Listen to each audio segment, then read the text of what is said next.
আউযু বিল্লাহি মিনাশ শাইতানির রাজীম। বিসমিল্লাহির রহমানির রহিম। বিজয়ের নেশায় বাড়িয়েছি পা, তুলিয়েছি শির, বিজয় ছাড়া ঘরে ফিরব না।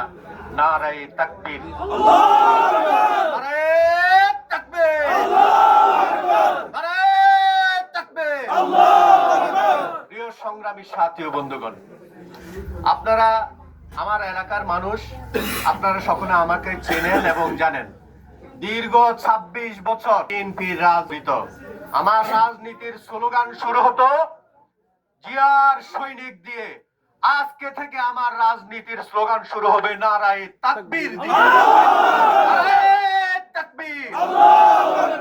প্রিয় সাথী ও বন্ধুগণ, এই নারায়ে তাকবীর কিছু মানুষের জন্য আতঙ্ক, কিছু মানুষের জন্য হৃদয়ের শান্তি। কথা ঠিক? এই নারায়ে তাকবীর কাফের এবং মুশরিকদের জন্য আতঙ্ক, আর ইমানদার মুসলমানদের জন্য হৃদয়ের শান্তি। আমি এই শান্তির পথে ফিরে আসছি, আমার জন্য সকলে আপনারা দোয়া করবেন। আলহামদুলিল্লাহ। প্রিয় সাথী ও বন্ধুগণ, দুঃখের বিষয় হলো সত্য, বাংলাদেশে এখনো কিছু দল আছে, কিছু মানুষ আছে, নারায়ে তাকবীর স্লোগান শুনলে তাদের গায়ে জ্বালা শুরু হয়ে যায়। ওই সমস্ত ব্যক্তিরা এই দেশের দেশপ্রেমিক না, ওই সমস্ত দল দেশপ্রেমিক না, ওই সমস্ত দল হচ্ছে আমাদের পার্শ্ববর্তী রাষ্ট্র ভারতের গোলাম। এই ভারতের গোলামের থেকে মুক্তি পাওয়ার জন্য দীর্ঘ ২৬ বছর এই দেশের মানুষ জুলুম, নির্যাতন, মামলা হামলা সহ্য করে বৈষম্য বিরোধী ছাত্র আন্দোলনের মাধ্যমে এই পেশি সরকারের পতন ঘটাইছে। কথা ঠিক কিনা? আজকে যারা রক্ত দিয়ে, জীবন দিয়ে এই পেশি হাসিনার থেকে, ভারতের কবল থেকে দেশকে রক্ষা করেছে, আজকে তাদেরকে স্বীকৃতি দিতে তাদের অনীহা। যারা রক্তের দাম দিতে পারে না, জীবনের মূল্য দিতে পারে না, তারা কোনোদিন এই দেশের দেশপ্রেমিক হতে পারে না। তারা গোলামিকে পছন্দ করে। আমরা কি গোলামি পছন্দ করব না আজাদি? আবার বলেন কি? গোলামি না আজাদি? ইনশাআল্লাহ আমি সকল সম্পর্ক ছিন্ন করে ২৬ বছরে আমার অনেক কলিগ, অনেক বন্ধু, অনেক আত্মীয় স্বজন সবাইকে রেখে আজকে আপনাদের মধ্যে সামিল হয়েছি শুধু দিনের জন্য, এই দেশের ন্যায় এবং ইনসাফ প্রতিষ্ঠা করার জন্য, এই দেশটাকে সুখী সমৃদ্ধ একটি দেশে পরিণত করার জন্য।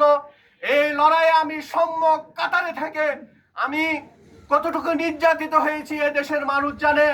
আমি কতটা মামলা আমি বলবো না, সবে আমি ৮ বার জেল খেটেছি। ২ মাস রিমান্ডে নিয়ে আমাকে নির্যাতন করেছে। আমি এই বুচ্ছি বাজারে প্রতিষ্ঠিত একজন ব্যবসায়ী ছিলাম।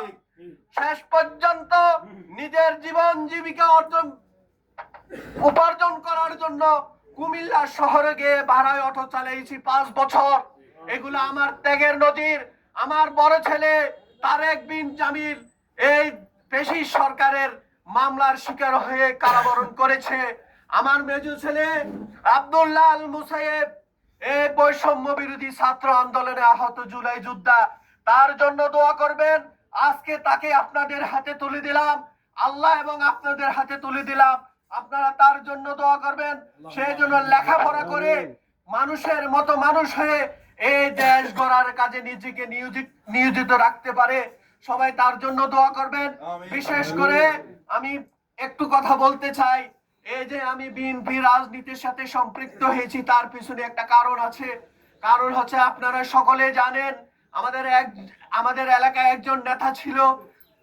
এই নেতার নাম হচ্ছে জননেতা জনাব মনিরুল হক চৌধুরী।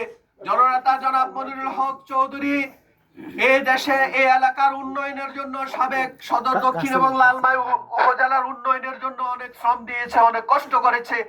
তাকে ভালোবেসে এলাকার উন্নয়নের সাথে বিএনপির সাথে আমি জড়িত হয়েছি। আজকে আসন পুনর্বিন্যাসের কারণে উনি আমাদের মাঝে নাই।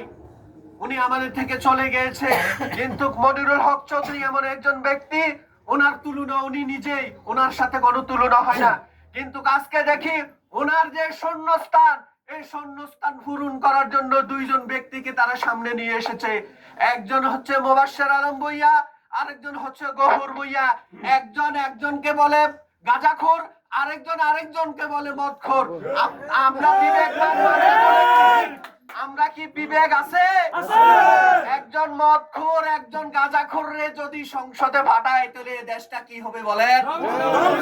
আমার বিবেক দিয়ে আমি অনেক প্রশ্ন করেছি, আমি কি মনিরুল হক চৌধুরী স্থানে তাদেরকে বসাতে পারি?